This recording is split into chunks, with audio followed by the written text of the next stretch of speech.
Complete Shit Show. I am Turch, and with me is my co-host, the CEO, the man that asks another man to put a coaster to put his drink on the couch.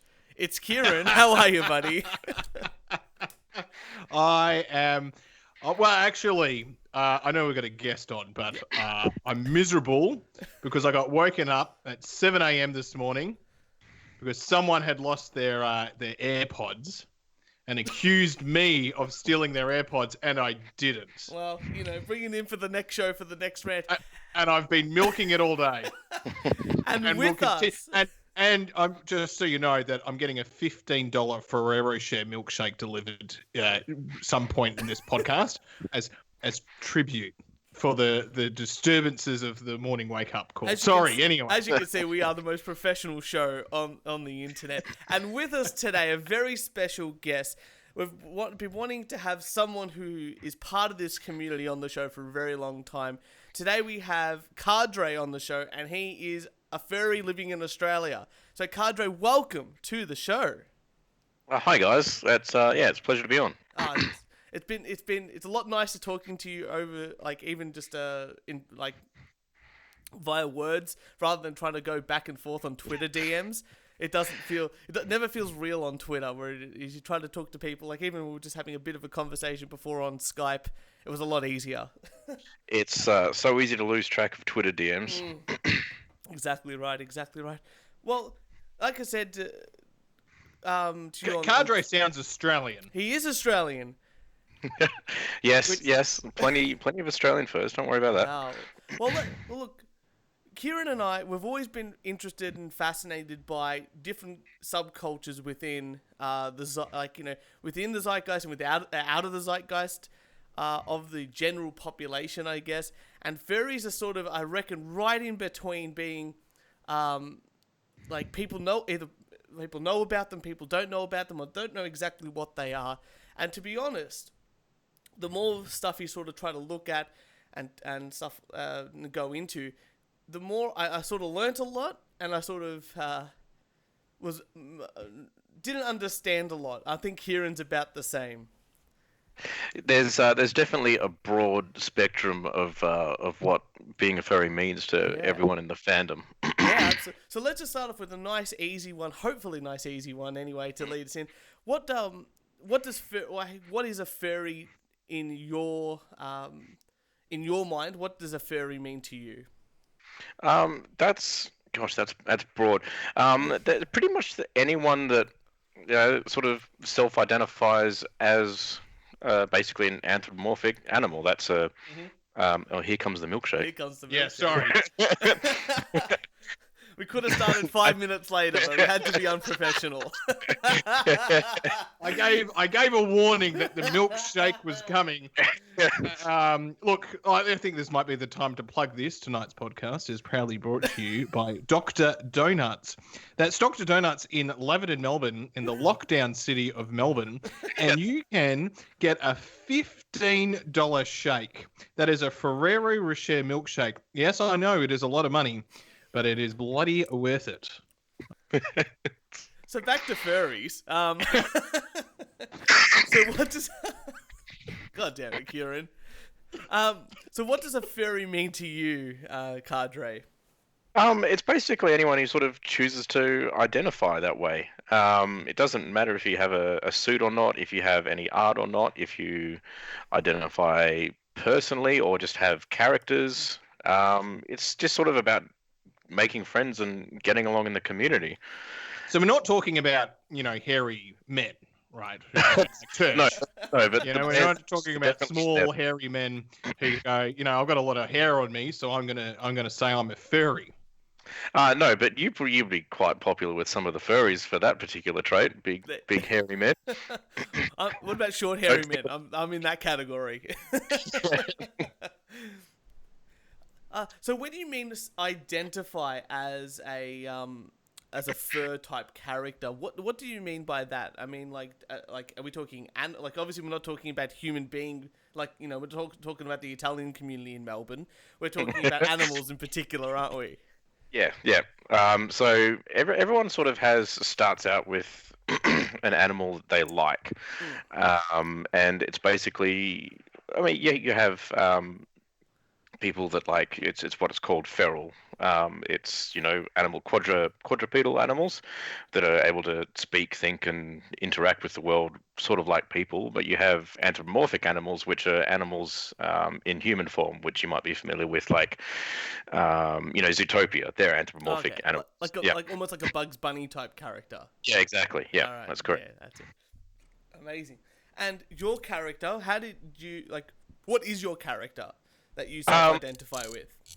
I've hovered around Fox for God, it's 23 years now. Wow.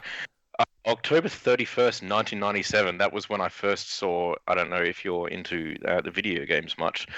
First saw Lilac Wars on the Nintendo 64. That was your main character is Fox from Star Fox, an anthropomorphic fox, Yeah.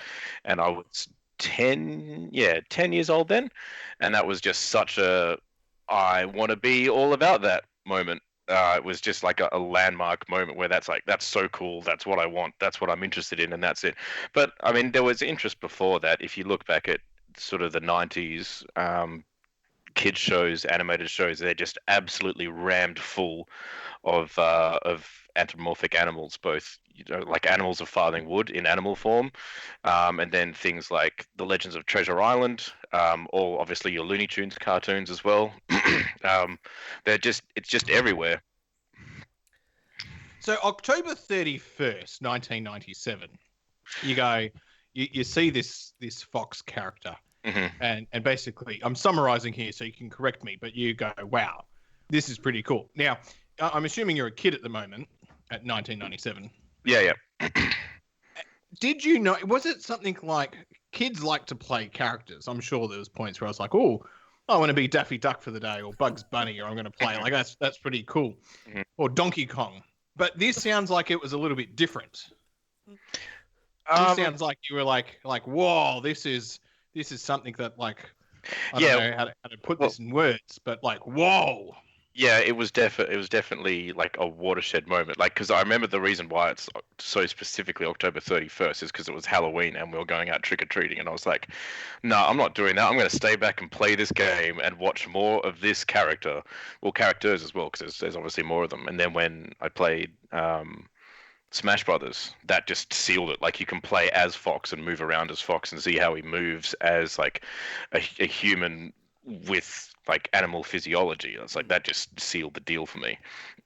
And behind all that, the character of Fox from Star Fox itself, is it the commonality between those traits that you looked up to as well, or is it more just the personification of a fox in a human form? It starts out as just the sort of personification. That's where it differs for many people. As sort of time goes on and you mature and it becomes part of your life and you're sort of able to understand it more, and definitely a big part is meeting other people who are into it as well. Because this was before internet was pretty common and widespread in Australia, at least. You felt pretty isolated for a fair amount of time. So we're talking something a little bit different. I went to Comic-Con once, and Experience. people were dressed up, and I was like, all right, I could dig this. I was there to see Shatner, and I saw Shatner, and that was great. But you're sort of saying it's something, you're wanting to be a fox, and you're wanting to meet other people that are digging animals a bit more than just your annual Comic-Con convention. Yeah, see, that's the thing about, like you mentioned, Comic-Con, and obviously you've had a little bit of exposure to furry cons and things like that. When it comes to fur cons, everything that is there is individualized. It's something that the people have created themselves. I don't mean to be insultive or dismissive, but if you go to like a Trek con or something like that, everything there is derivative of the creators. And like I said, I'm not writing that down or anything like that, but that's very much its own universe. Furry, it comes from inside out. If that makes any sense to you, it's all creator driven, and there's 5,000-10,000 people attending some of these cons, or everyone with their own story and their own character and experience. So you've been developing this character of yourself as a fox, I guess, for 23 years. obviously your initial base point was that Fox character from Star Fox and Smash Brothers and all that. How does that? How do we go forward and develop into the Cadre persona, Fox character that we see today? Well, personally for me, like, and I say this is not, this isn't what everybody does, but you identify various characteristics with an animal that you might identify with yourself. Like, um, foxes I see as fairly wily, resourceful creatures that are able to survive in the roughest of circumstances and can get by, you know, doing just about anything. They're a mix of social and antisocial. They can be, what's the word? Resourceful, Helpful, cunning, yeah, all that sort of stuff. altruistic, Okay. in terms of how they raise their young with family packs and things like that, and just various things Yeah. that I identify with myself. Yeah, and obviously, like, I was just about to say, like, foxes are part of the dog family, and dogs have the very close relationship with like family, and then share things around, and very protective. Obviously, Pack animals. Yeah, exactly right. Is that something you identified not only with yourself, but the family that was around you, growing up? No, my family is not particularly cool. We might go into that later. Yeah, yeah. It's furries are very much Furry is like particularly back then. I'm not sure what it's like now because it's another generation underneath me in terms of age and every experience and everything like that. It was very much a recluse, outcast sort of thing back then. It was absolutely the cream of the nerd crop, if that makes sense. So it was a way of sort of retreating and meeting other people that just kind of got what it was about and didn't judge or make fun of you for it. Like I was pretty badly bullied at school and had a a relatively hard upbringing, so it was a nice way to sort of escape things. I guess there's definitely an element of escapism in there, Yeah, and yeah. So you're a fairy because what's interesting. So you're identifying, you're growing up, stuff's happening. You're saying bullied and tough life, and see nowadays kids can just go on the internet and sort of find a furry and go, oh, like that's cool. I like that. I'm going to start following people, and I've got role models, and I'm going to start getting into that world. That wouldn't have happened back then. So how did you when was your first furry? that's another thing. Like convention, meetup, hangout. Or the first time that you interacted with another furry on I guess an internet basis, and then we'll talk about the first time you meet up in person. Oh, internet basis would have to be sort of 2000, 2001, around then. So like up until then, it's very much an experience of what is this thing that I'm feeling? Is there anyone else, excuse me, that feels those things? Is there anyone else out there that likes them? It's a pretty isolating thing to start out with, um, which is a little bit odd, I guess, if it's a way of sort of dealing with things that it further isolates you from the world that you're in, the people around you. Yeah, it was. Were you going to school going, I want to play as a fox all the time? Or I've got to wear my school uniform, but I'd prefer to be dressed as a fox. Like, I guess I'm just interested to know what's sort of going on there.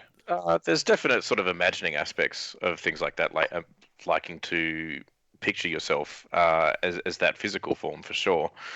And like I say, it's a bit of escapism. It's a way of kind of dealing with things, I guess. But there's a definite appeal in imagining yourself like that. But it's not like get down on all fours and start barking and peeing on things or anything like that. Mm-hmm. Yeah. So what was the first? So on the internet, it was 2000, 2001. You sort of said it was the first time you made a connection with other furries.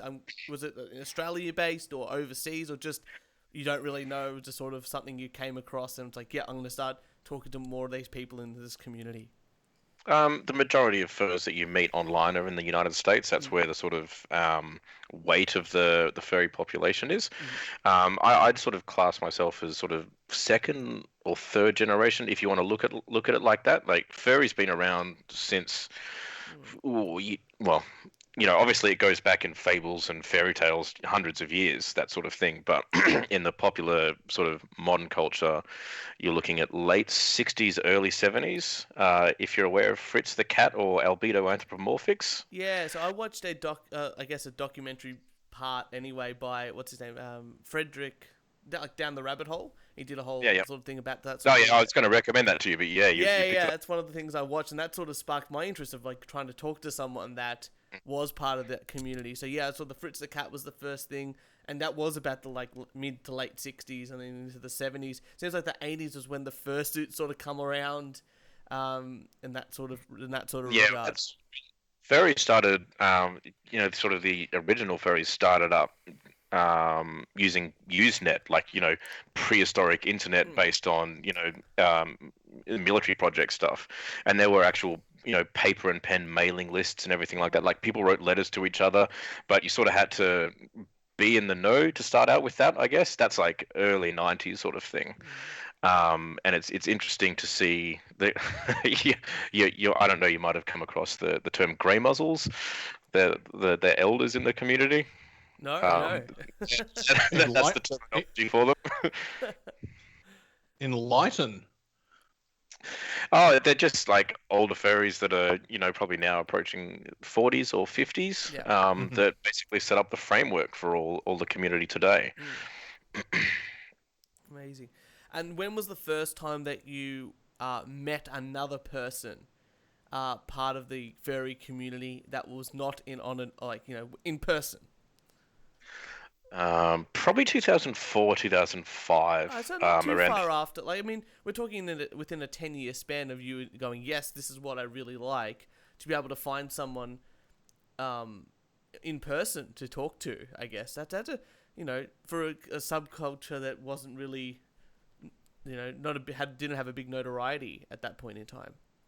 Yeah, it came around through, as the internet got more and more pervasive, and easy to access in everyday life. And Furry is like, it's a massive social network. So someone will go, "Oh, I know someone in Perth," and then they introduce you, and everything just spreads like that. Everyone has friends everywhere. And it's a very much a community-based thing. Yeah. There's no, well, there are message boards and sites where you can go to meet strangers, but I feel it's done more through friend of a friend sort of thing and introductions like that. Yeah. And that's how I met the first furry in Perth that I Wow. got. I got in contact with, and you start to have, and they were having weekly meets, and they were drawing 10 to 12 people, and the bigger ones would take about 30 people in or something like that around there. And what do you do at a weekly meet? Oh, where do you meet? Where do you meet as well? Usually you have like a pretty regular meeting place at someone's house. Usually out, renting their houses or things like that. They have their own place, and you just go and hang out most of the time. Like in costume? No, not at that point, because that was pretty early on. Some people did have suits and things like that. A lot of people sort of make their own and start out doing things that way. Yeah. I wouldn't say suiting is done as a common or regular thing, because there's a bit of hassle and prep work and set up to it. But it's just like sort of going and hanging out with people that you can feel safe with, because the majority of furries are, LGBTIQ, and there's not much support or representation for that at that particular time. It's a little bit better now, perhaps, for some segments of the queer community. Yeah. There are still segments that are pretty badly discriminated against, but it's just a safe place with like-minded people. You do art jams and things like that, like go and draw and share your art with other people, and just play games and watch movies and have a few drinks together. Out of curiosity, do you fall into that category of the LGBTQIA community yourself? Yeah. I'm nothing particularly complex. Well, that's sort of changed in the past few years. I identified as gay, but my long-term partner at the time, we were together for 6 years. And she was female. So, but that sort of plays around. But Elton John did that, so you know. yeah, yeah. But I'd say I'm more sort of demisexual, if you're aware of what that means. You know what? I don't really have an idea, and I don't think Kieran has any idea. So It, any help with that sort of word would be great. it's more about having an attraction to a person regardless of their gender. Like I don't find it easy to be physically intimate with anyone I've just met or someone off the street. I don't favor a gender. It's the person that I'm attracted to, and I'm able to build a bond and trust and a relationship and be intimate with them that way. But most of the track record is leaning towards gay. But that's not because I'm avoiding women or put off by them or anything like that. It's just the majority.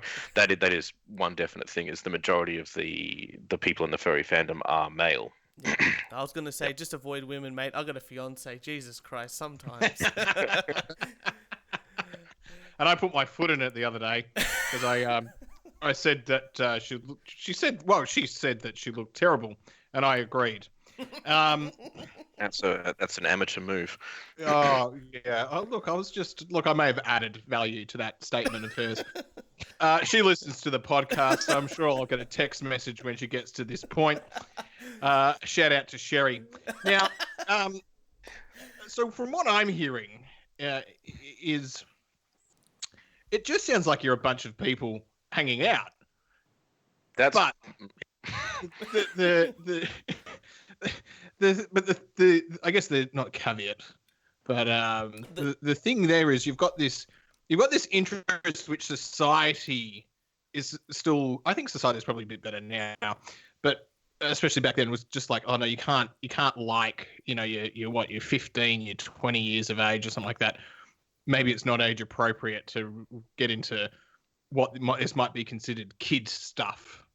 I don't know. Yeah, and you sort of, you've got these common interests, but you more or less, you've just found each other and you're hanging out, which sounds bloody awesome. Yeah, that's pretty much it. When you say introverted community, I wouldn't necessarily call it that. That sort of implies a little bit of gatekeeping. It's very welcoming and accepting of new people, but it's one of those things where you kind of have to know what you're looking for if you want to find it. Yeah. Yeah. So with that first meetup, or proper meetup with a 10 to 15 or up to 20 people, 30 people in the room, and you're talking to people and this and that, did you discuss do you go up to people and go, hey, when you start talking to them, do you discuss your personas with other people, like why, like you said, you and the Fox character from Star Fox, that really resonated with you, and that's why you've carried on that character. When you talk to other people, do they do the same sort of thing? Yeah, most people. It's a pretty common level of entry level conversation with someone, is talking about how they see themselves, who they see themselves as. Red Fox is kind of like, I think of it as like the training wheels persona. Yeah. It's probably the most common one that you start out with and then move on to something else, because the foxes are one of the more portrayed animals in mainstream sort of furry animation and movies and things like that. Foxes, ducks in particular, mice. But you don't see too many of them. I wouldn't have picked up duck, because ducks don't really have. I guess maybe this is just outside of my thinking, but ducks have feathers, not fur. Yeah. Unless you're like maybe Howard the Duck, like the only one I can sort of think of that might have fur. Well, he's got other aesthetically challenging problems. That's right. So. So what is the weirdest animal that you heard someone take the persona of? Well, see, that's the thing, though. There's different levels. Like, people cross animals. They do different hybrids of things. But there's also people that just make up their own species. Like Sharktopus. Half shark, half octopus. Look, I'm not going to say no to that, because there's a fair good chance that there's something like that out there.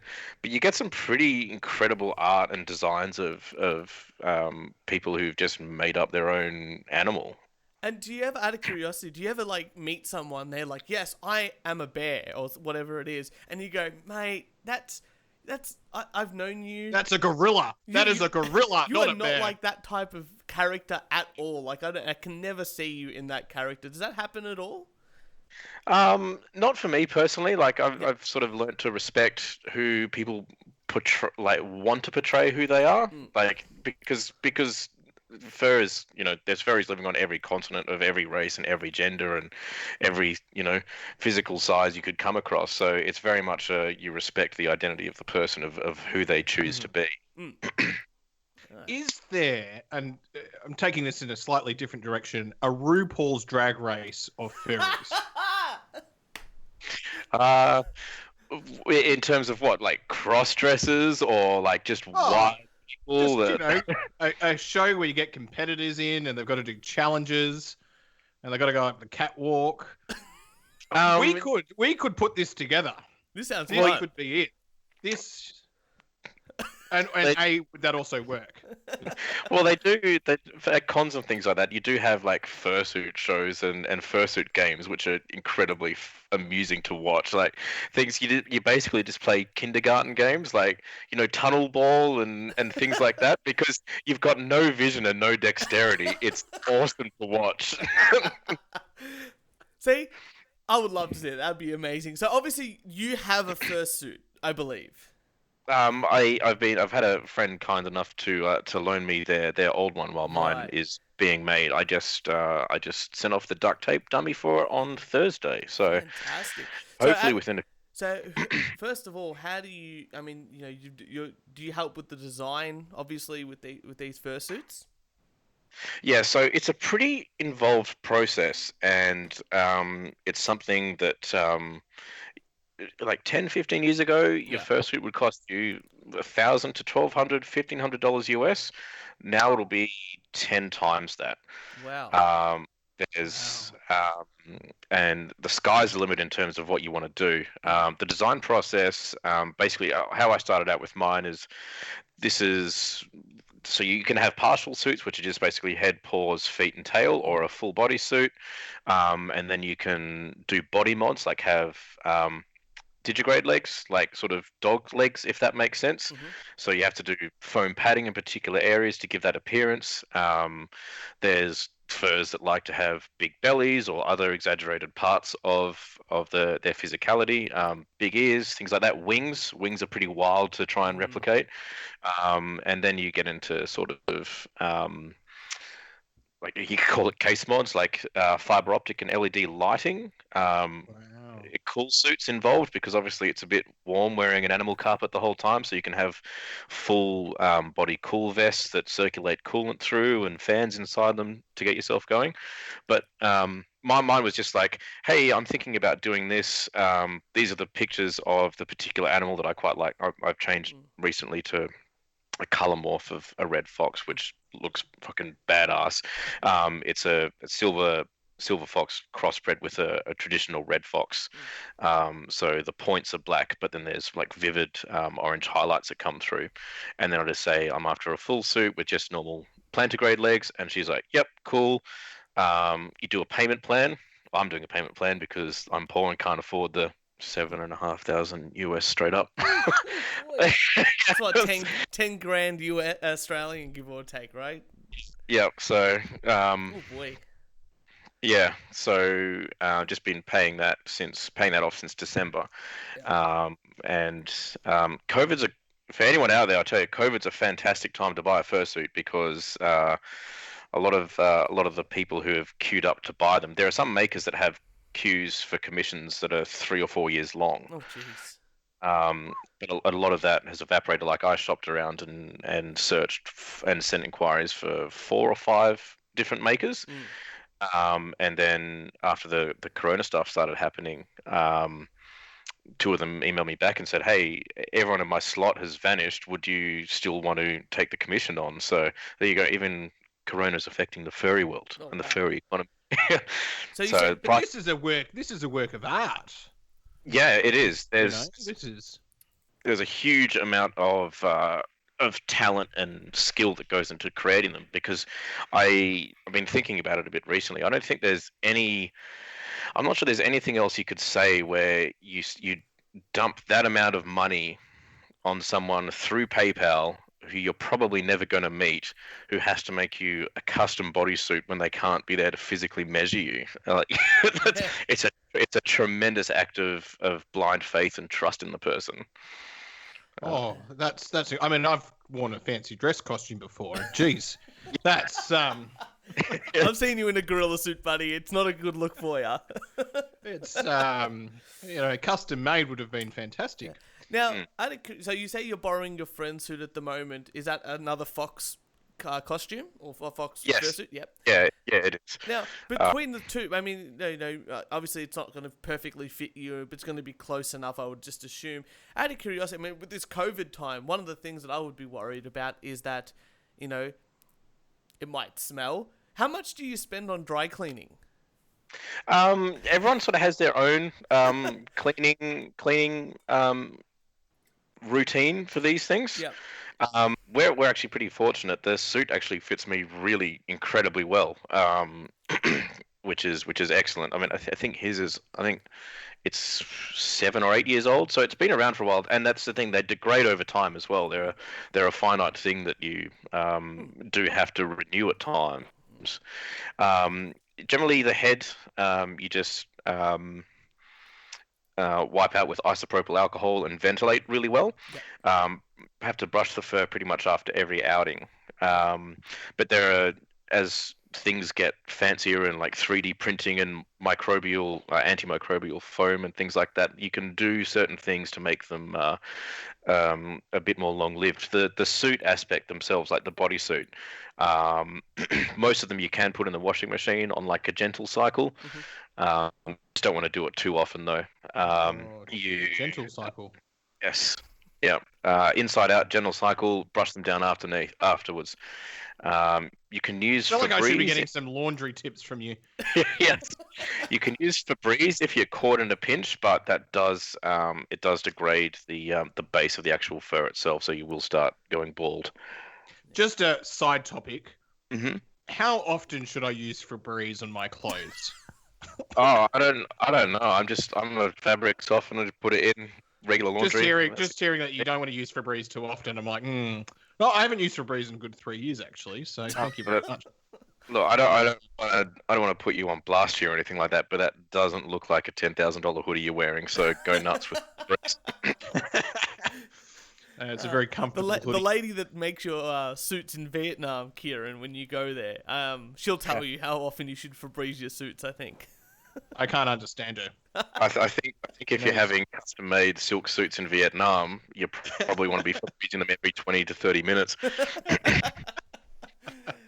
Now, can we talk about something a little bit more? Let's use the word kinky, because I don't know any of... are there people out there that are not part of the furry community that go, I'm really attracted to furries, but I don't want to join the community? In a sexual nature? That don't want to join the community in a sexual nature? Yeah, so they're just a regular person, not part of the furry community, and they're just like, I'm really attracted. Let's call this person Turch. Yeah, and just for simplicity's sake. Yep. And they go, you know what? I just want to get, into a sexual position with a person that is a furry, with the suit on or whatever it is. Is that something that actually happens? Yeah, it's called furry adjacent. Furry adjacent. So it's basically you have to be you're cool with the whole concept, and sort of importantly, like the furries are cool hanging out with you, like, because when you open up to someone, a furry is a safe haven for a lot of people. If you open up to someone that's not specifically into it, you do sort of open yourself up to bad experiences and things like that. So you sort of have to, I guess, vet the person and see what they're sort of about. Kind of like how I asked you all those questions when you messaged me. Like, you sort of get a feel for the person. Yeah, of course. Fair enough. And are there within the furry community itself? Are there animals that are considered to be more erotic than others? Because I know that there's obviously a sexual aspect to furrydom as well. You could quite comfortably make the argument that the foxes are the more promiscuous species, featured Yeah, featured Go in a on. lot. There's stereotypes there that probably exist for a reason. That's the main one though. Yeah. I think otters like are the new foxes, but that might have faded a little bit. These things come and go. Okay. And obviously, like I was gonna say, like, there's no one out there being like a furry worm or a, like all these like non. I don't even know how to describe it, but I guess like there's no insect furries, or no one's walking around as a spider or anything like that, or any like there's no fish furries, are there? You do get some sharks. Okay. Some sharks and some whales. It wouldn't surprise. Look, I wouldn't say no to anything that you're saying. There's definitely a few insects and spiders out there, but they get stylized for sort of anthropomorphic form, which is where you see some really cool designs. Yeah. So pretty much anything goes, man. It sounds. There's just so much. There's so much. So when it comes to, I guess, Like I your should be presenting experiences with within like the. a slide.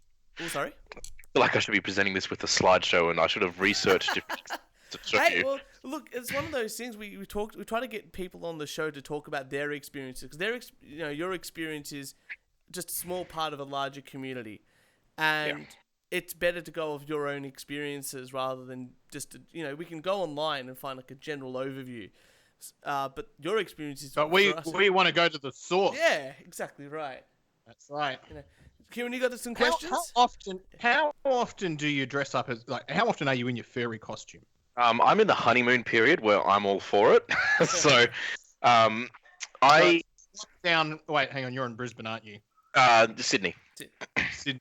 All right. So you're about to go into lockdown again, and so you're going to be walking. So it's sort of like walking around the house nude. You can take a shit with the door open. If no one else is in the house. You're like, yep. I'm in my furry costume, and let's do it. One of the things that I really enjoy cooking. Cooking is a really pleasurable thing for me. It's something that you can do to have fun with other people and make them a nice meal. I don't full suit when I cook, but I'll have like the paws and the head on, and I'll just usually have some earbuds underneath, and I'm just in totally my own world, blasting some beats, and Yeah, how do you pick cook with things the up with the paws on? not with the paws. Most of the time, not with the paws. But Okay. if I was I gonna can say, sort of wow, that's amazing. Like, real. For those listening to the audio, Church and I are on video, and we both did like our closed fist together. Like, I'll do like a crab claw.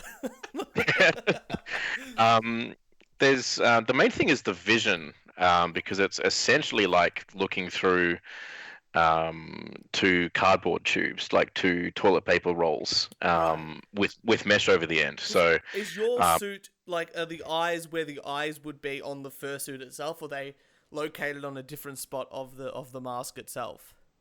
they're where the eyes are. So sort of what you see is what you get. Yeah, okay.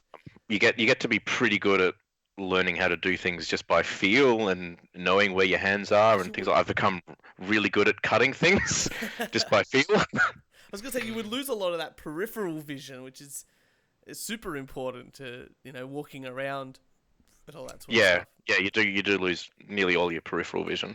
And you said you're part of the LGBT community.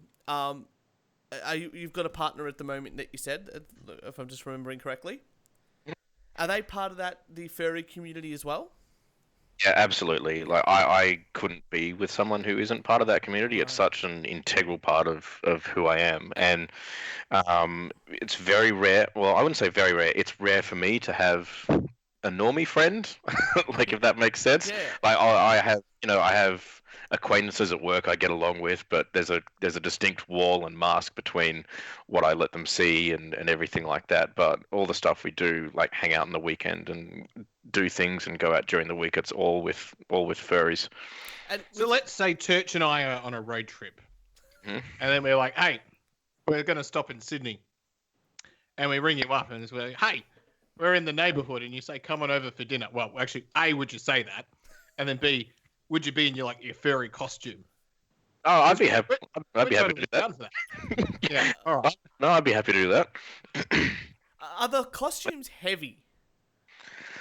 Um, the Like, do I have to go to the yes. gym and start like doing weights again? So when I do put the suit on, it feels normal. Like, am I Goku? I have to go be like Goku and go to the compression chamber and train in 100G just to get the strength to carry it around, or the regular person is pretty comfortable in it. You don't realise how short Turch is. He's tiny, right? There's a couple of things going on there. You kind of have to learn how to walk again because you're walking with big old animal feet. Yeah. So you sort of clump around and stumble into things. So these slippers aren't. Oh, okay. What? Interesting. Okay. Just to You let have everyone know, I have like monster feet slippers. They're very Okay. warm. Hang on. Cadre said interesting. Interesting, yes. I'm going to hand over, you're the psychology expert now to Cadre. Continue, analyse it, Turch, please. Well, that's it's the slippery slope. You've already started, so just complete. I'm gonna say, Cadre, I am Italian, so I'm very hairy. So I'm sort of used to the hair. I think just the giant head on top of my regular head might be the one that's really gonna draw the line between the two things. For the most part, you need to be, if you're going to go out in suit, you need to have a bit of stamina because even with basic heat gear on, it does get hot. The head is a bit heavy, but once again, that depends on the design. Like if you have like a caribou suit and you have sculpted antlers, not only do they add weight, but they catch the wind. So they're like big sails. so essentially you wouldn't think of it if you try it, and then like by the end of the half hour or so of doing a shoot or something like that, you're like, fuck, my neck is sore. And you said that your current partner is a furry. You said that so is your previous partners haven't been furries. How has that reception been when you started to try to introduce that into the relationship?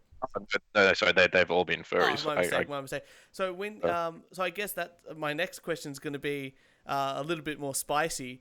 Does the fursuit or the fur persona move on from the regular, going out with friends that are also furries into the bedroom setting?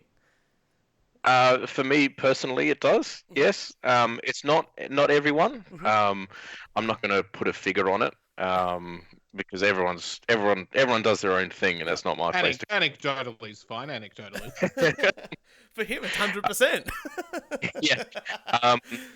It's definitely a mindset thing, and the suit has added into that a lot. Yeah. Because I was furry for 22, 23 years before I tried a suit on. Yeah. I didn't think I would dig it that much, but it was like having that initial revelation all over again. Yeah. Because I did the furry float in the Mardi Gras parade this year. Nice. Back when you could be out amongst people in the before time.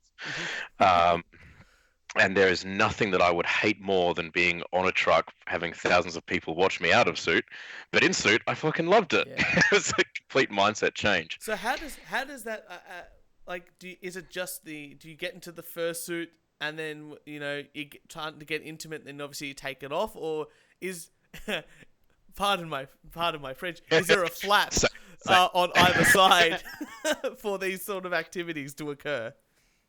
The suits are modified differently, but generally there's zippers. Okay. Always Always a danger. Yeah. So we're talking like a front and a back zipper? It depends on the person, but yeah, front and back personally. Some makers won't make them like that. Like they're specifically like, this is like an artistry thing for me. Other artists are pretty open about it and everything like that. And then there's subcontractors that will take what you have locally and modify them to suit for what you want as well. So basically, what you're saying is, if you get your suit made in America in the southern states, there ain't no zippers. Well, it really depends, but I think there are a couple of more famous suit makers from that area that are still believe it's artwork, if you know what I mean. Yes. Yeah.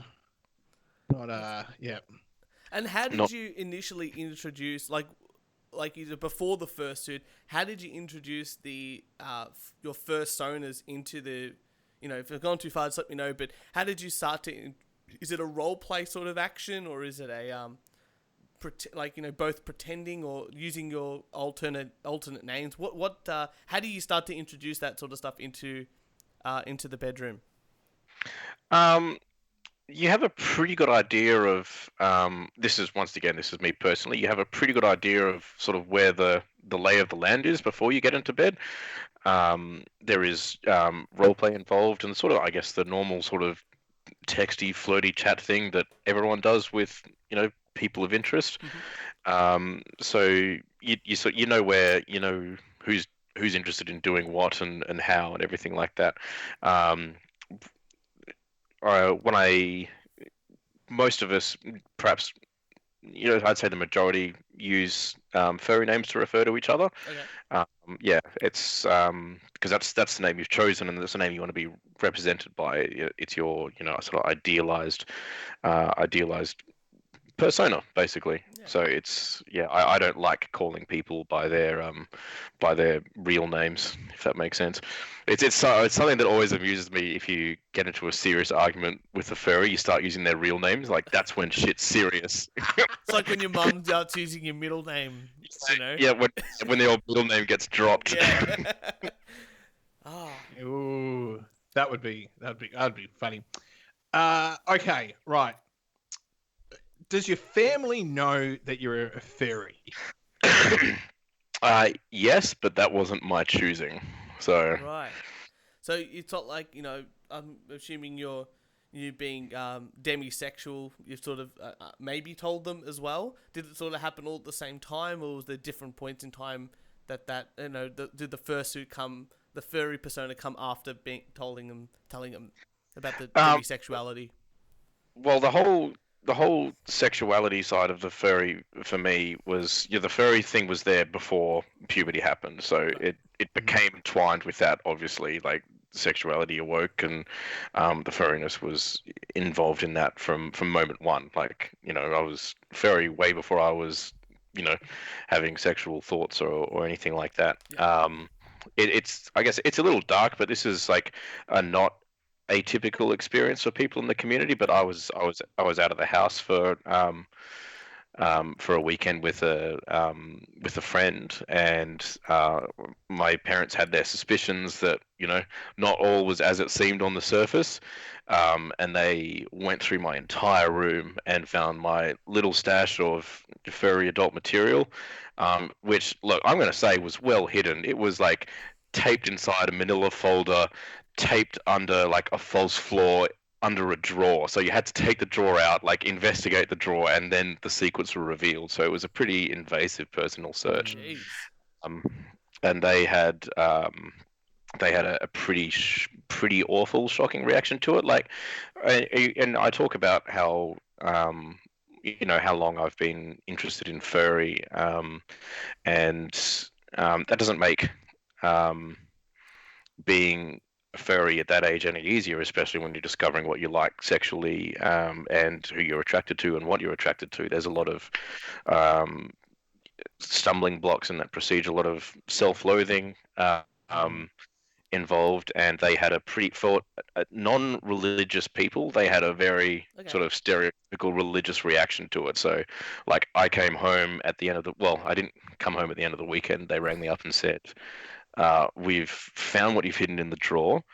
Don't come home until we contact you, and we'll deal with it then. Jesus Christ! Like, wow. Yeah, it doesn't seem like, I guess, like, for me growing up, looking at crap on the internet, to see that, like, guys jacking off to furry porn is like, it seems fine. Like, I wouldn't really like, it seems pretty like, yeah, whatever. Like, you're into that. That's pretty cool with me. Got to jerk off somehow. We've interviewed some very different people, and it's been interesting for the fact that, like, my parents are pretty whatever. Like, as long as you're not harming anyone, what's the problem? Do what you do, and if you're not harming anyone, great. So, because I sort of sit there and go, well, what's the problem? You're into fairies, yeah. Cool. All right, that's what I mean. I mean, maybe this is just me, but it's to me it's a bit of a tragedy that you couldn't have talked to your parents, or you sort of had to hide this, which is part of your identity. You didn't have that ability to express yourself. Yeah, the sort of main shock. I don't know. There was a particularly well, within the community at least, renowned episode of CSI at the time that had an episode featuring furries in it, and my parents were watching it as I walked past. Like, I was like, oh crap, like seeing their reaction to it, and I was like, oh, this isn't good. I'm not going to say that that episode was particularly good in itself, how they handled and displayed things. It was a fairly negative portrayal, but like seeing how they were responding to that content didn't fill me with hope or encouragement. The main concern, I guess, that that parents have, like, I can understand the concern, like not knowing about what your kid is getting into online. The leap that they took was that it was bestiality, zoophilia, which it isn't. It's, hey, I like animals that look like people. That's my jam. But the response was over the top and not helpful. I wonder how many young boys were turned into furries by watching Space Jam and seeing Lola Bunny. Like, I can imagine a lot of boys have just gone, I'm into that. I'm into that. Or, Jessica Rabbit. Yeah. Jessica Rabbit in that. Yeah. Yep, that's one of the main sources, but Amazing. And your parents were not religious at all? Like, there's no religious sort of undertones within the family or anything like that? It was just sort of like a 100% negative reaction to the fact that they thought it was the zoophilia, like, but leading into zoophilia and all that sort of stuff. Yeah, absolutely that. All right. And have you been able to talk to them more about what it is and your interactions with the community about it and what it actually does mean, or is that relationship still a bit skewed? That relationship is non-existent.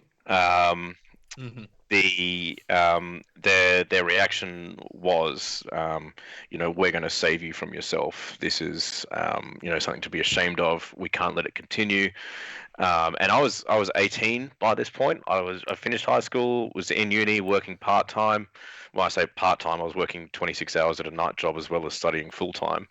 I had my own car, but I had enforced bedtimes, wake-up times. I had shower times enforced. I had to ask them to log on to the computer and then again to go onto the internet. And everything just sprung from there. And and they were like, if you make any contact with any of these people again, we're going to start showing your friends and members of the family what you're into. It was very much a controlled reaction. Hostage situation there, like exactly. Far out. Exactly correct. Very, very over the top. Yeah. And that progression, there was like, if anyone, and then because furries look after each other, they care about each other, and this happens from time to time. Someone will just vanish off the face of the internet. IM's message boards all go quiet, and furries are pretty resourceful people. Like, they'll, and in the end, one of my good friends found my address and sent me a letter, and because they were going through my mail, they found the letter and they took that as a sign that you're still in contact with these people. And it ended in an assault by my stepfather, and that was the point where I was like, I've got to get out. So I left. I came back that night to grab my clothes and uni books and things like that, and they'd already changed the lock, so I had to break into my own room to get my stuff through the window. And they just, from that point on, it was because they couldn't have control. They were just trying to destroy me. So they would stalk friends and family on Facebook. They hired private investigators to find out where I worked. So everywhere I work, new friends that I meet and introduce myself to, I have to prep them as saying, look, this might happen, particularly at work. Like, this is, I'm I'm gay. Here's the furry thing. This is what it's about. You may get my parents come in all guns blazing and try to shock you into firing me and things like that. You just got to be prepared to do it. And they have come into my workplace before. They have messaged, like, parents of my partners and try to get them all that way. And then because I've moved to Sydney, um, I've been slowly reconnecting with some of the family, Yeah. but it's a bit of a minefield because I don't know what they've shown and said to them, but it's been fantastic because in the sort of intervening 10-year period or so, everyone's kind of given them the bird and flipped them off for their own volition anyway. Like they've sort of realized that they aren't particularly good or nice people. And the kicker in it for me is the thing that made my godparents stop communicating with them was I was before everything before everything that happened with the assault and when I left and everything like that. I was 6 days out from being grabbed off the street and sent to a conversion camp in the US. And by that time, by the time they rung me to tell me, I'd already left and kind of gone to ground, so they couldn't get in contact with me. Fucking hell. So I'm there's just sitting here going, fuck. So where did you? So you left? Do you call your furry friend and say I've got to sleep on your couch tonight? I spent a couple of weeks sleeping in my car. I finished off the semester at uni, then had to defer and start working. But what got me through that period was my furry friends, the community. Like I was able to, stay at their places, and they'd feed me and everything like that, and everything that I'm here because of the community, and I can't individually pay them back personally, but what I can do is sort of, pay that forward, karmically speaking, to mentor the to other. next generation, help the next generation of furries that may be in a similar situation. Exactly, and it's not an uncommon thing to have kids sort of struggling with their own identity and their orientation, where they find themselves, and have parents that are pretty anti that procedure. My favorite, teaching at a university to some students, my favorite class is when we talk about sort of like sexual disorders, and there's a big thing about are they actual disorders or not, which we won't go into. But there's generally parents in there, and we come across the line of saying, oh, well, there's sort of like this whole consent and informed consent and mature minor. And parents absolutely hate it when we go, oh, yeah, a 12-year-old can walk into the doctor and ask to be on the pill, and mum and dad, the doctor isn't going to tell mum and dad. And the parents go, what? And you go, well, that person's a mature minor. If the doctor deems them as a mature minor, that's it. They can seek out treatment. And you just see like I see these parents' faces of like, oh my God, like, fuck, shit. I can't have control. And it's like, yeah, like you've got to build those relationships up and support one another because this is what they're entitled to do. Anyway, slight tangent. Yeah, no, it's you're correct there. You got to embrace it, I guess. I mean, it's scary. It's scary to say it. It must be nuts to be a parent and then just raise this child that you've put everything into, and then see them having their own individual thoughts and desires, and then moving away from you naturally in that in the maturing process. It seems like an even bigger jump leap that your parents have done in your case, because it sounds like you were 18 at the time when they discovered the pornography, and then made these leaps and assumptions about you and your personality and your friends and all that sort of stuff. That's I think that for me the hardest bullet to bite. Yeah, it's something that could have been.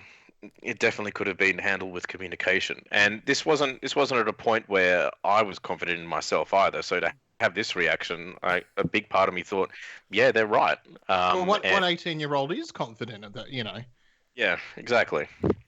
Yeah, I had my own struggles with self-harm and a suicide, a couple of decent suicide attempts, and I did tell that to my mother, and she just laughed because it seemed so inconceivable to her, and that was my mother and I were very close. Like my father passed away in 92, 93, and we struggled through, early 90s recession in Australia. She was working hard. I was a latchkey kid. I was getting myself to and from school, 5, 6 years old, pretty independent, cooking dinner and everything like that. And we were really close. And when that all happened, it was really hard to let that go. But there comes a point where you just got to look after yourself. Far out. Jesus, so much. Yeah, to see that progression of yourself into the confidence that you've got today is awesome for us to talk, to be able to talk to you confidently about these topics and about the furry community. Like it sounds like it saved you from a whole heap of trouble and has turned you. Oh, yeah, I can absolutely say that I wouldn't be here if I wasn't for the community. And my story isn't atypical. There's lots of people out there who've had similar experiences, and lots of people who have worse experiences, and sadly, a lot of people that still aren't with us. And it's interesting. Like when we were talking just through Twitter, it was just like you were trying to scope me out if I had the right intentions, and I hope that we feel like we are doing the right intentions because we want to, this community. It seems like there's been very like for yourself especially, it's been very positive. And it seems silly just to have such a negative stereotype on these sort of things. I mean, I think I told you on Twitter, we talked to a guy with the ABDL community, and after all of that sort of conversation, that felt very normal. And all this sort of stuff here, it just sounds like it's a community of people that have similar interests that just want to hang out and drink a couple of beers and talk about crap that they do. Yeah, For me, it sounds cool to me. I mean, that's what we do. yeah. There's a lot of insanely intelligent people in the fandom. Like the internet would absolutely run into the ground if 2 or 3 furries, switch themselves off for a day.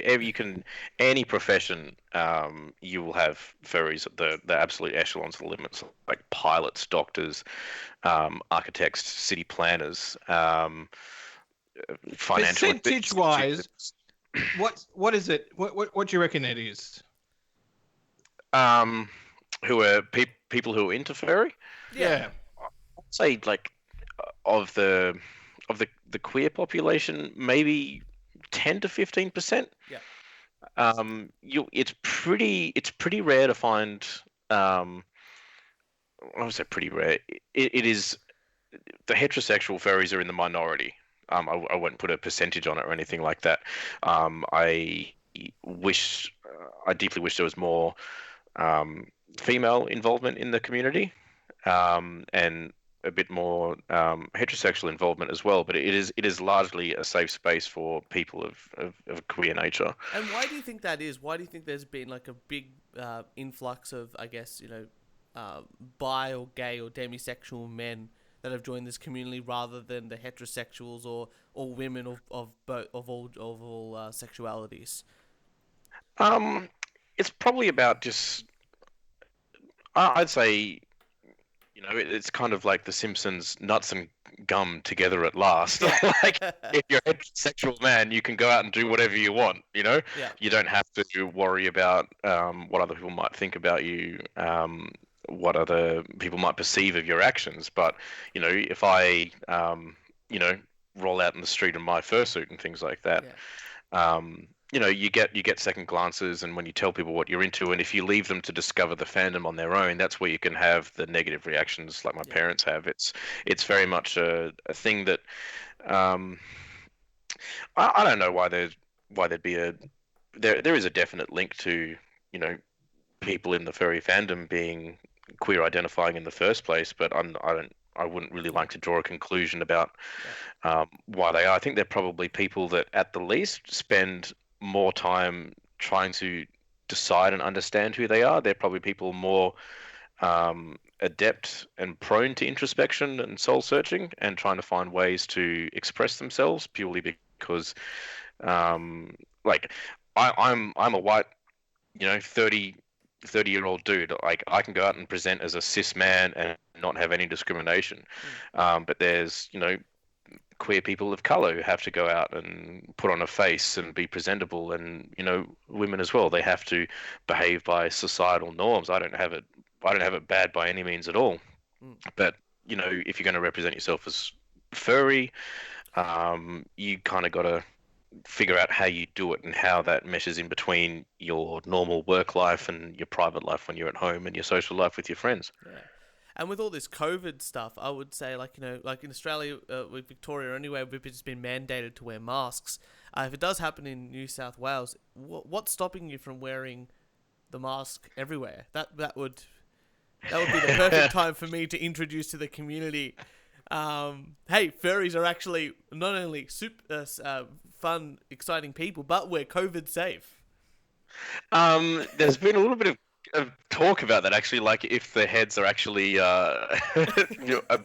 mask adjacent, I guess. Yeah, it'd be a good thing to try it out. But a lot of content creators in the community have actually been doing custom masks. They've been making like animal muzzle and more designs that they've been printing up with medical filters inside them, and people have been commissioning their own designs and they've been having them printed and shipped all around the world for it. It's just another way that the fandom itself has shown how creative it is. There's some pretty awesome designs out there that beat just the plain surgical blue masks. Oh, come on, they suit my I love eyes. it. I love it when two things mesh together, like the boring plain surgical masks. All right, and then this is perfect timing, and now people can be creative. There's an opportunity. I'm just waiting for those big plastic face masks that they've got. Yeah. Like shields. Let's make them more creative. Well, the furries are pretty good. This is where the fairies can come in, and parents will be all over this, buying these masks. Yeah. Kids have to wear masks. Kids want to be dinosaurs and stuff. This is the in. Exactly. There seems to be a distinct age where it stops being acceptable. Like you're just expected to drop the toys and that's it. And you see it in animation as well. Like animated movies have a stereotype, a stigma of being kids things. But I don't know if you've seen it or not. But one of the sort of the more mainstream furry things that's been creeping onto the general population is Beastars on Netflix. If you've watched that, No, I haven't. that's it's worth a look. It's pretty it's like adult anthropomorphic animation. So what? So like, do you put in that same sort of category like BoJack Horseman? BoJack Horseman, as a friend listening to this, will be. I'm quite against BoJack personally. Okay, I understand it's not for any anti reasons, but I just think he's an asshole. Oh yeah. And why would you spend 5 seasons watching an asshole who doesn't grow? Like, there's plenty of assholes in real life. Same reason why you watch Catcher in the Rye. So that way you have right. So that's why. So you get in your head that you really do have to kill John Lennon. Yeah. It's amusing whenever every now and again you'll get a mainstream furry production that will come through, and then everyone in the community goes, oh good, we've got a new propaganda device to bring people into the community. So yeah. Beastars and there's another BNA, there's another one that's just come out, but obviously Zootopia as well, that brought a lot of people into the fold.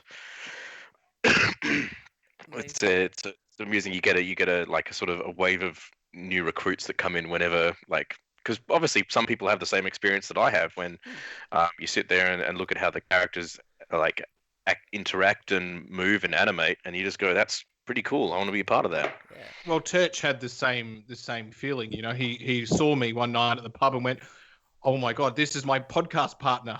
This is the man. This is it." Were you broadcasting opinions at large in the pub? Yeah, he always does. And the first time I met this gentleman, he had 4 sausages in his 2 hands, and he didn't share one of them. The guy you want to talk to, he knows what he's about. Well, I think I'm out of questions. Actually, no, I do have another question. I think just a little bit. I think that you said in our conversation that you've been to a convention, or a little bit about the conventions that are held for furries. When was the latest one that you went to, and what sort of, other than the fun little games that everyone dresses up and plays, tunnel ball and stuff, what happens at a convention for furries? you have a wide variety of activities. It's been at least 5 years since I've been to anything. But there's the whole segment. Like you have you start off with the sort of the base like con events. You have different panels that talk about different hobbies and interests. Like you have, excuse me, you have a panel that you might talk about like fursuit creation, things like that, spirituality in the fandom, what it means to individual people. There'll be folks that are interested in cars, motor furs. Like I'm pretty into cars. That's my area of expertise, work, hobby, interest. Um, and then you have like dances, dinners, pub events. Every FurCon will have like a fur walk that they'll organise with the city to do. Sometimes they shut down streets, like particularly in the United States when they have enough people doing these things, they'll shut down and plan out routes and stuff. Every con will have a charity that they support where they raise a significant amount of money for usually like animal themed, like not Peter because Peter's pretty Peter's anti-animals. pretty terrible. Yeah, we don't Yeah. like Peter. That's all right. Good. My partner's Gonna be controversial. my partner's a dog groomer, so I get lots of dogs coming here all the time in the house and stuff like that. And she's like, "Yeah, Peter's terrible. Like, let's not support them." You do have big parties and things like that, and there is sort of like any gathering of sort of young adult queer people, there will be drugs and sex involved. That's not traditionally sanctioned or provided for by the con, but what people do in their own rooms is their own business. And it's just like a big gathering of friends that you go to. The Furry, the one at the Gold Coast, is the main one in Australia at the moment. It sort of switches between places. A few years ago, it was Convergence or Mid-Fur in Melbourne.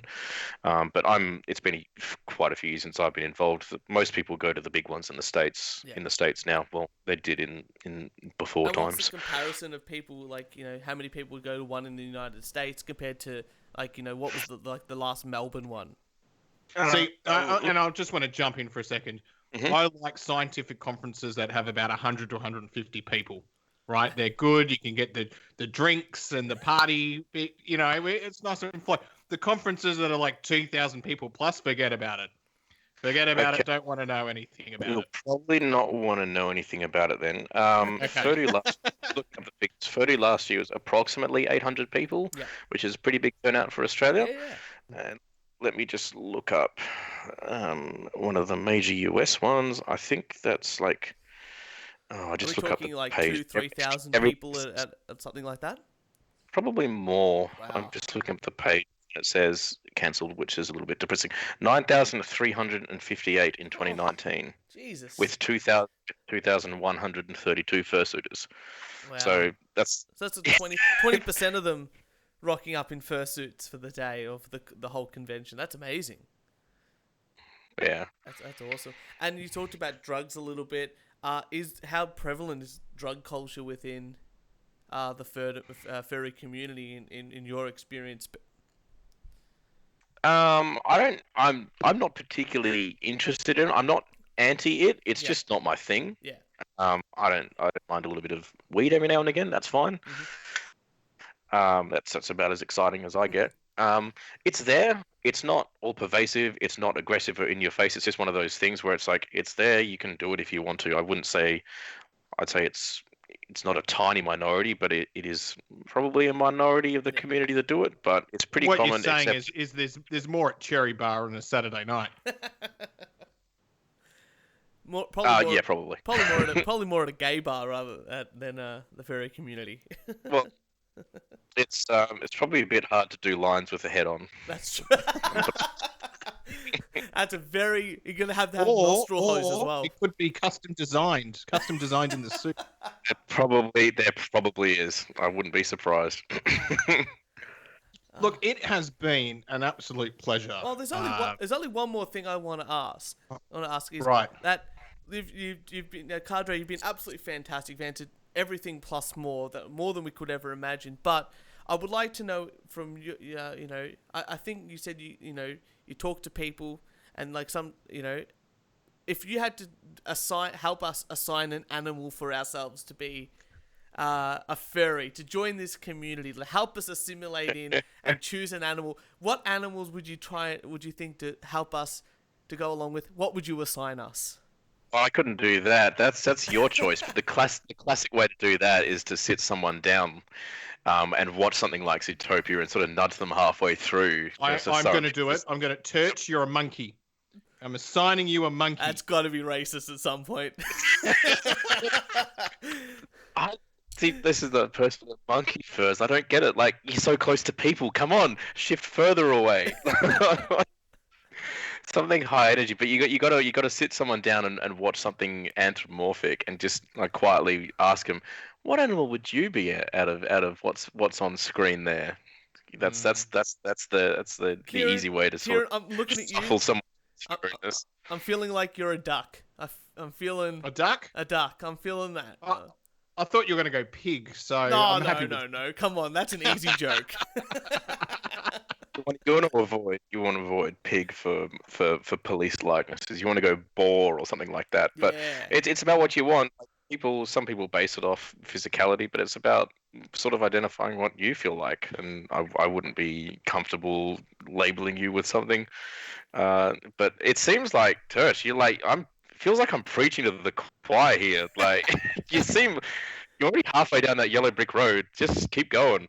Oh, maybe I will. This is like the diaper thing. After the conversation, I was like, maybe I should try put on a diaper. Then, and I haven't yet. But I'm never gonna. Wait, remember, there are cons. You don't have to get up to go to the toilet. I mean, there are pros. You don't have to get up to go to the toilet. Well, I'm just saying it's a bit of a faff to get in and out, like to get out of a suit and to go to the bathroom in the middle. I would need a zipper. I would need a zipper or Velcro. So, Right. but yeah, I think that's your homework for next session is to figure out what you want, and then we got to look at getting some art. I mean, well, Cadre, thank you so much for coming on the show and discussing all these. It's been absolutely incredible. Is there anything you want to plug, or if people, or like, that you've done, like artwork wise or whatever it is, or anything you would like to plug to help other people potentially join the community that you're a part of, or sites or Discord servers or whatever it is that people can help and join this community?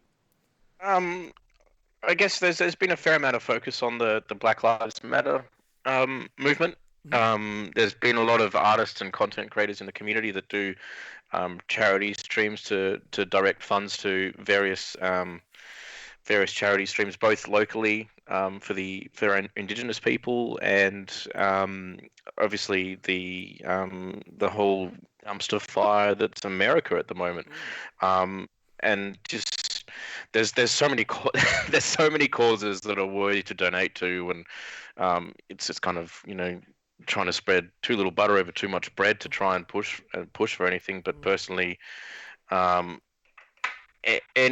LGBTI themed, and particularly at the moment anything to do with supporting Black Lives Matter movement is particularly important to me. 100% agree. We definitely need to get Kanye West in the White House. Oh, but you want to end this call, or do you want to start some shit here? And with that, I think we're going to wrap it up there. Kieran and Cadre, thank you so much for being on the show today. I just wanted to once again just say thank you very much for coming on and also sharing your personal story, because you didn't have to do that. And I think if there's any, if there's any young kid, I don't think any young kids listen to this podcast who might be going down that pathway. There, I think you've sort of said that there is hope and there is that community out there. And it sounds like they pay it forward as well, which is really nice and fantastic. So that's really great. Yeah, exactly right. Yeah. Very exciting. And for all of the fans out there, for all your wanking needs, make sure you follow us on SoundCloud, iTunes, Spotify, Instagram, Twitter, Facebook. Sorry, our fans decided that they want to be called wankers. Long story short. And if you'd like to send us some hate mail, a death threat, or a rant, record it on your phone and email us at weonlydoonetakePodcast@gmail.com. Cadre, thank you so much. Or record it on your podcasting studio equipment that you might have too. That's right. Cadre, thank you so much for being on the show. No worries. Thanks for having me. And we will see you next Thursday.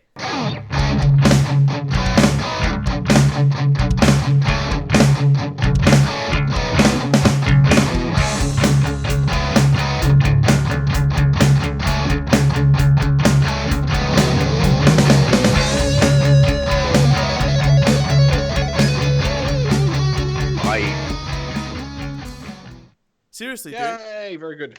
Thank you so much. You're welcome. A fantastic insight. Fantastic insight. I'm hoping to get this episode out this Thursday, if I can fit the editing and neatening sort of stuff up in between work and stuff like that. But yeah, it should be up on Thursday. Yeah, hopefully that's the goal. Yeah, no problem. It's, when things get geared up again, I'm not too sure. I don't know many people in Melbourne anymore. They're all sort of out, but I don't know. If you ever come up in Sydney, there might be a pub meet or something like that you can come to. But no, we had a pretty good weekend away this weekend and did a bit of public shooting, it always turns out to be excellent. I always get incredibly nervous about it, but all the reactions I've had so far are just fantastic. Yeah, great. It's pure good fun. Just looks fun to me, you know. Just looks fun to me. You showed me some photos. I'm like, that looks awesome. Like, it's fun. Yeah, it's good fun. It's good to hear. Yeah, excellent. Like I said, this will be up on Thursday. If you think of anything that you've said or anything that we've asked that you just want us to cancel out, just send me a message. I'll edit it out, and we'll otherwise hopefully be up on Thursday. I think it's all pretty good as long as there's no sort of like Homer Simpson gummy DeMilo editing. We should be good. Nah, we're all good, buddy. We're all good. I'm far too lazy to do that. I just want to make sure the audio sounds good. That's the important thing. Yeah, no problem. I hope it's good. Excellent. Well, thank you very much. Thank you very much. We'll keep in contact. Yeah, no worries. You're welcome. Have a good night. Cheers. Cheers. Bye.